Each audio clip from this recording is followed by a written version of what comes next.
Welcome back to Caroline, Obscura Lens. This is Caroline playing Silent Hill 2. I noticed in the last couple videos my voice was not loud enough. I had the settings wrong, and I apologize for that. Alright, so we left off. We are now in Brookhaven Hospital, where I said things start to get a little more interesting.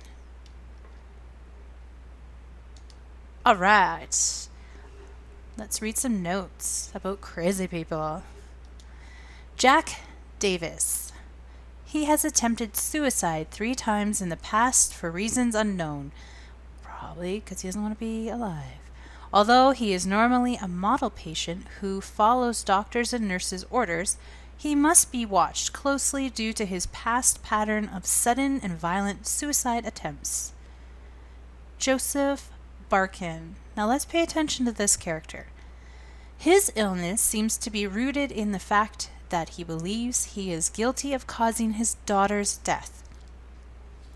His symptoms suggest a psychotic break and paranoid delusions, normally calm, but has a tendency towards violence when excited. Joshua Lewis. History of hospitalization as well as numerous assault, battery, and other violent offenses. He has a strong persecution complex and a tendency to solve things through violence. Extreme caution necessary. Cool beans. So the second one there, I believe, is going to have something to do with one of our puzzles later on. Joseph Birkin. All right. Different kinds of what? All right. Where shall we go? I think... Oh, that's not... I thought that was a door. Where does this go?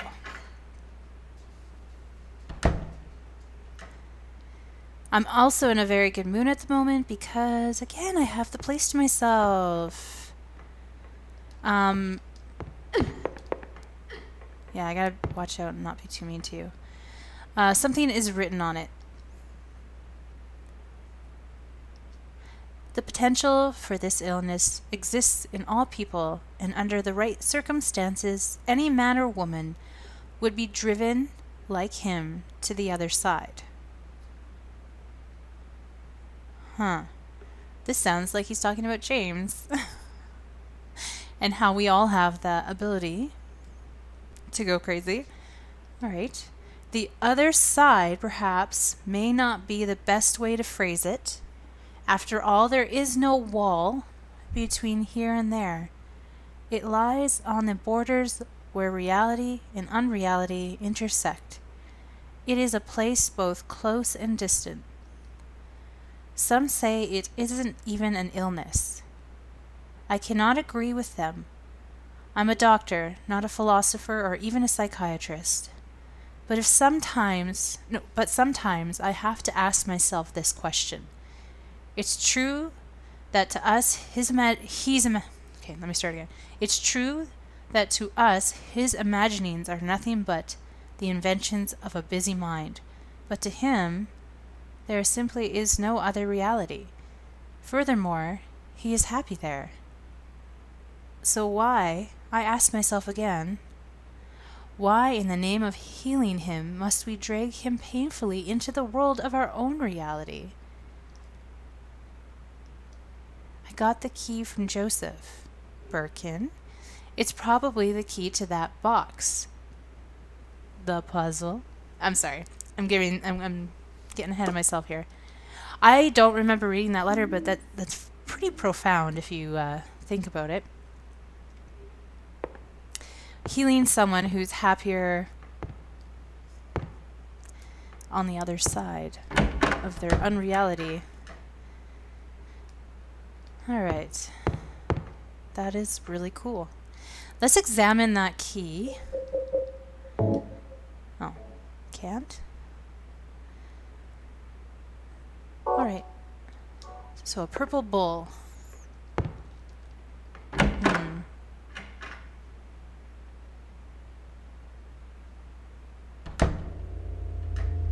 Okay. We have a map. I'm just gonna check the rooms, guys. I'm really not sure where I can and can't go. Okay. Locked.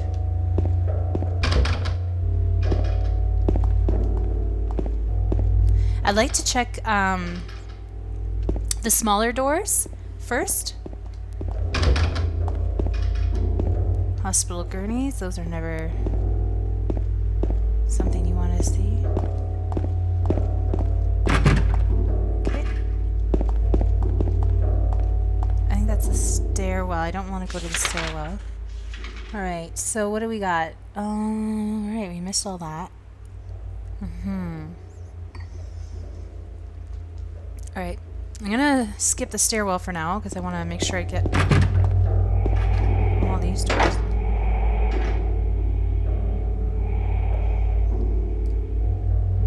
Sound of breathing. That's awesome. Creepy, but awesome. Alright, hold on. Sorry, going back to the map. I missed these 3 doors. Okay.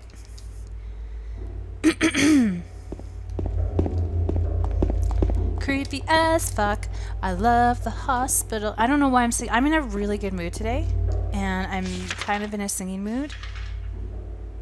What? Did I like...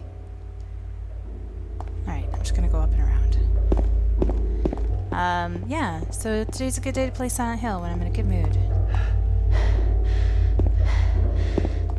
Kill some baddies. Analyze James Sunderland's life.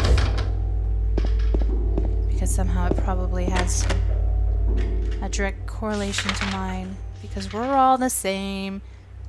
Alright. Let's just go quickly check down here. Did I? Nope. Not getting in that way, that's for sure.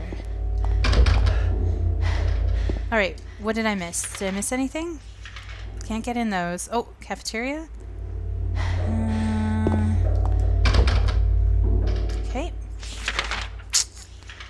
So, I guess I should have just went to the stairwell. Alright, go into the stairwell, folks. I've got the bull key. And I'm lost. Sorry, Maria. Stairwell.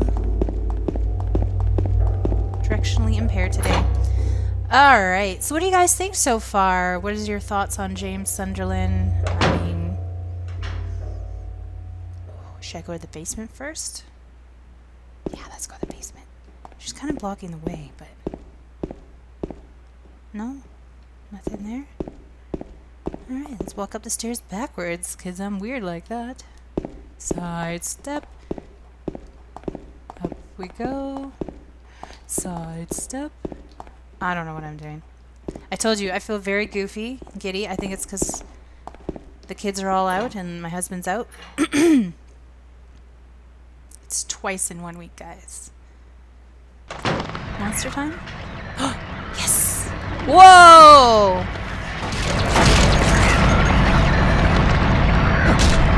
Alright, first bobblehead nurse. So, just want to show you all her beautiful, show her in her beautiful glory.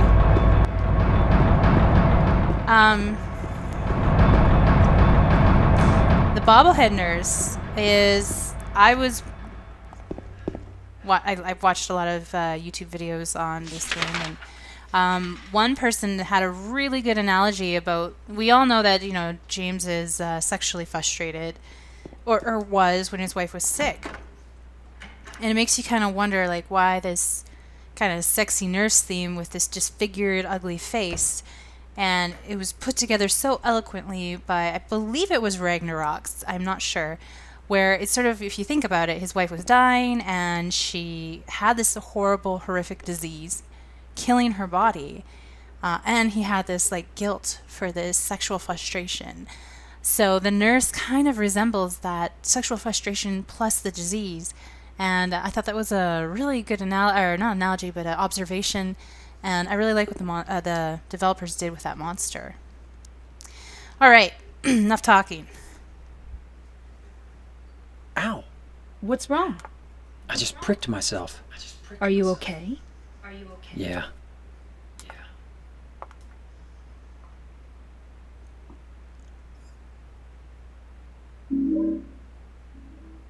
A bent needle. Okay. There's a shotgun. You betcha I'll take the shotgun. Hello, Maria. So anyway, yeah, talking about the bobblehead nurses, I thought that was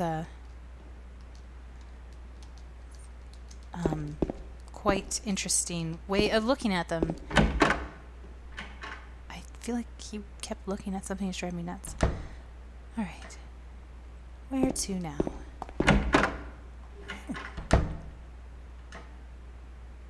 This definitely does not look like the women's locker room.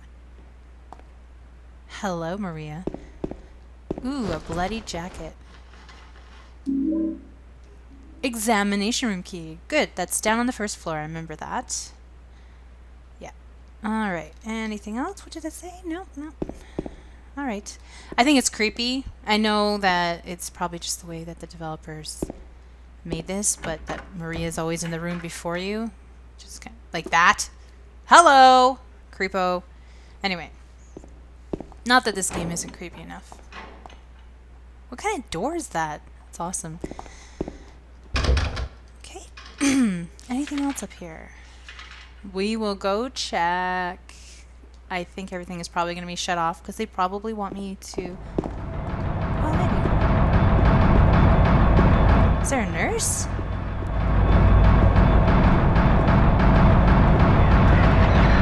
Whoa. How come I didn't see this corridor before? I have to say, the music in this game gets my heart racing. Just love it. But sometimes silence can be even more scary. Scary. Okay. You know what's really fun is if you've played all these games, is when you get into Silent Hill 3, you revisit, in Silent Hill 1, you revisit these hospitals, and it's fun because in certain instances, you are able to get into the room. Oh, this is really freaking creepy. And so areas that James can't get into, Heather does, or Harry does, and it's pretty interesting.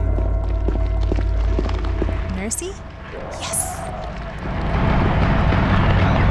Just want you to get a good look at this woman.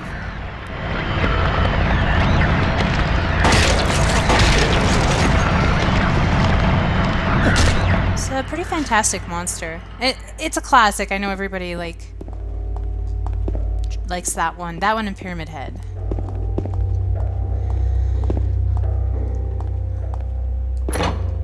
I don't know why I picked this door. I just did. Here we go.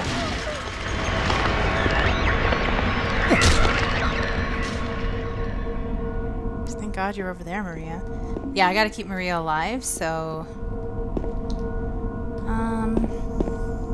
Ooh, health drink. I will take that. Actually, I should check my health. I think I got hit. Might as well. Okay. So, yeah. Hospitals are an awesome...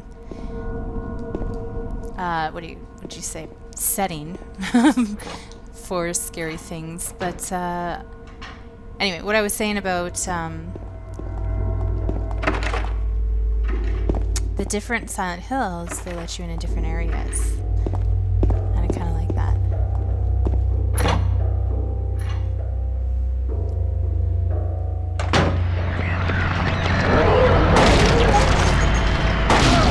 I can't see you very well. Ugh. It's kind of awful and graphic, but...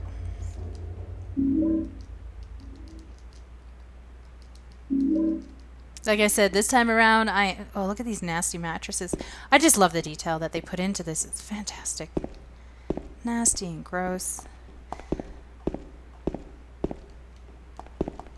Actually, fun fact, I was born... Uh-oh. Where is she? Uh-oh.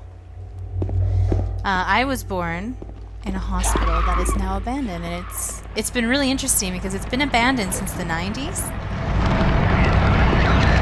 Hear this one.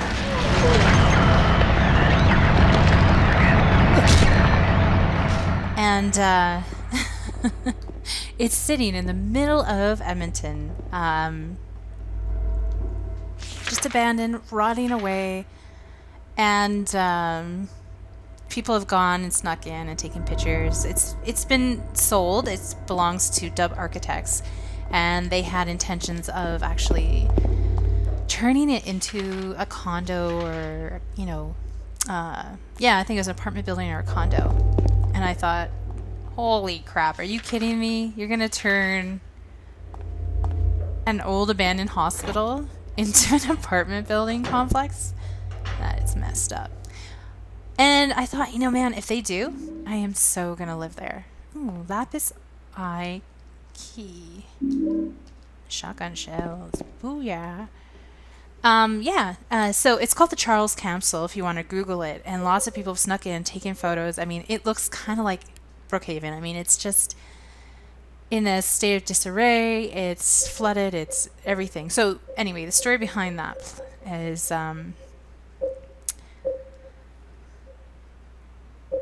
Sorry, I'm taking a look at these keys. Examine. An eye is carved into the top of the key. The iris part is made of lapis lazuli. I don't know if that's significant to this game, but I mean, they took the time to tell us, so. Okay. So, they, again, in the 90s, Dub Architect started working on it, and what had happened is a lot of homeless people were living in there, which I don't know what the heck they were thinking, but anyway. So the police had put a lot of barbed wire and stuff up. The place caught on fire, and while they were trying to scavenge or salvage, I mean, and so then they stopped working on it. And I guess it's, you know, it's basically the cost to so the cost to renovate this place, it wasn't worth it. So it's been still sitting there, owned by this architect place, just rotting away. And it's like in prime land in Edmonton. And the longer it sits there, the more I kind of like it, because more people sneak in and they take these creepy ass photos. It's awesome. So yeah, I was born in a hospital that is now abandoned. Could make for a good novel if I had enough writing aptitude. All right. There's a typewriter here. I've got no use for this. Wait a minute, what's this? There's a sheet of carbon paper still stuck in the typewriter. I can still read the imprint left on it. I know it. I know the number of the box. 4675. Okay, I'll write that down. You'd think I'd have a pen handy. 4675. It can help him. It can't help him anymore. The button key doesn't scare me, so nobody can stop who I am. I don't know. Who am I?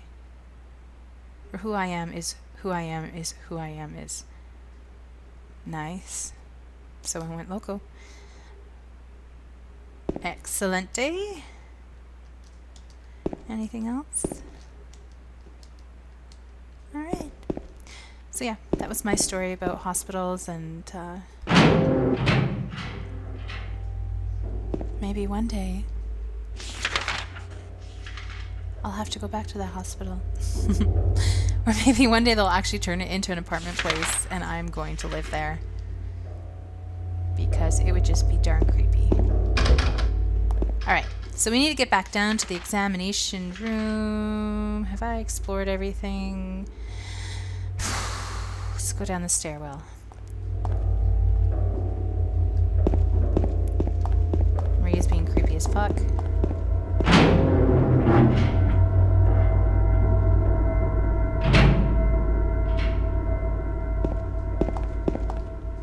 I think it's right there. Yep. Get back. So, yeah, what are your thoughts? You got any creepy hospital stories? I know my sister works in for Alberta Health Services, and she's just got creepy stories based on having to go down. They had this, the University of Alberta has had a lot of, like, it's, you know, been developed slowly over time. So there's different buildings that are older and newer, and they had to go down to this one place to where they keep all their records. And it just so happens that that is in the basement, in this creepy part of this old part of the hospital. And she recorded it, and nothing happened, but it was creepy. It was fun. So, do you guys have any really creepy hospital stories?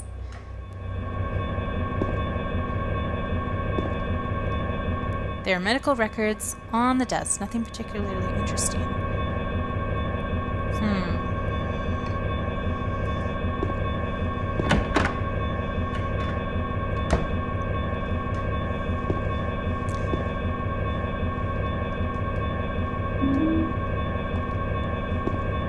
You ever wonder where the shotgun shells and like the ammunition's just always laying around? I guess you have to put it somewhere, don't you?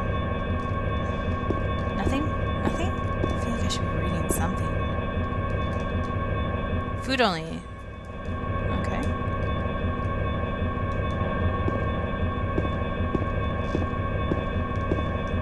Third floor, patient wing hall, 7335. Alrighty. Third floor. Okay, so I have all these keys. I'm assuming that the puzzle I want to solve is up there. Alright, let's go.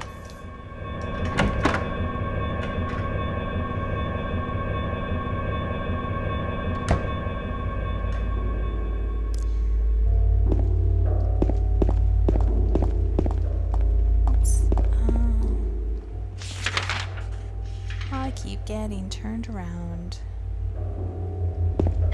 Watch out, Maria. I don't like you.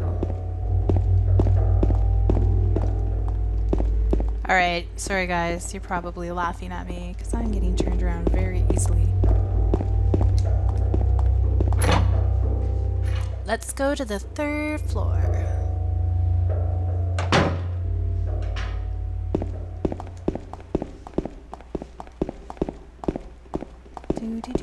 Stairwells. Ugh. Hate stairwells.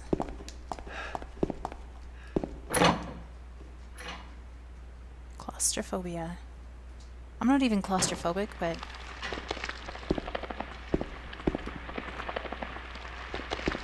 where are you?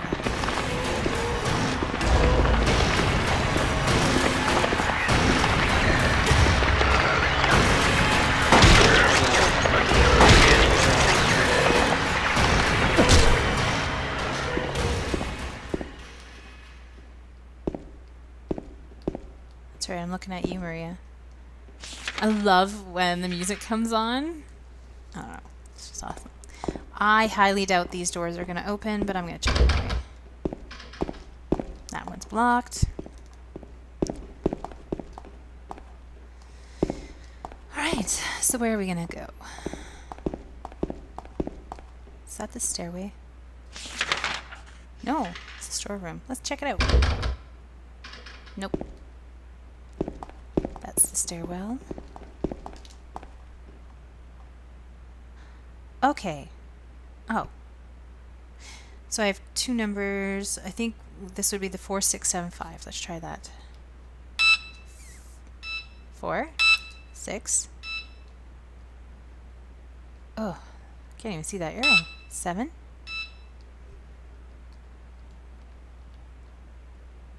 5. No? What the what? Okay, is it 7335?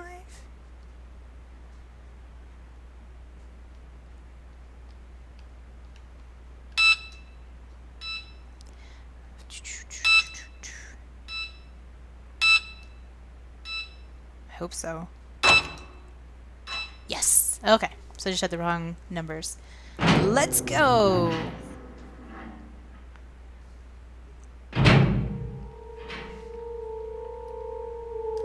Where am I? Awesome. Pretty sure the restroom. I hear nurses.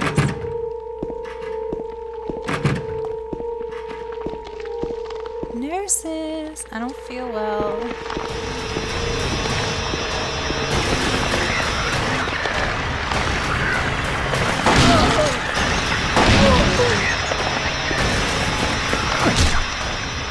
Take that, guilt. Alright. Where are we gonna start? Let's start at the beginning. Just gonna go.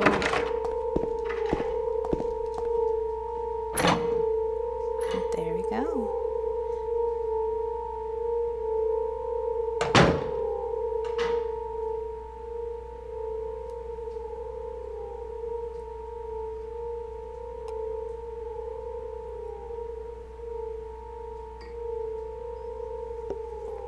James.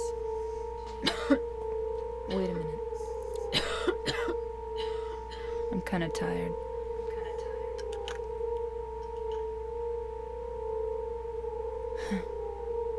It's just a hangover. You should rest.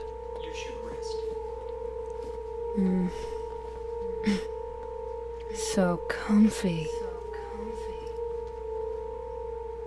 I'm gonna go look for her. For Laura. I'll be back as soon as I can.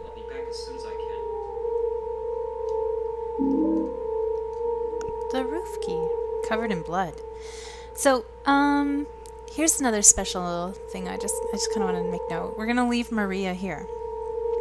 I just noticed this after playing it enough times that Maria is, in a sense, if you've ever heard of being doomed to repeat your lessons or repeat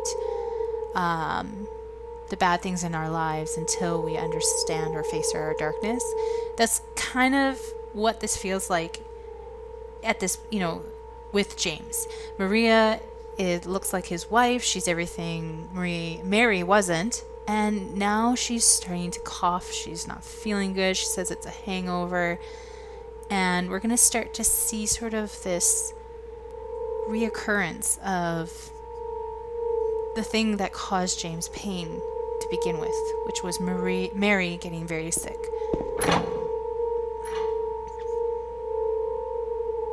Is anyone who's... Hello. I was trying to talk. Felt like that was an ambush. As anybody who's ever dealt with someone who's ill, or dealt with a family member or a loved one who's ill, it's a tremendous pain. It causes tremendous pain and guilt, and we tend to, when we go through trauma, we tend to repeat ourselves, relive the trauma over and over in our minds.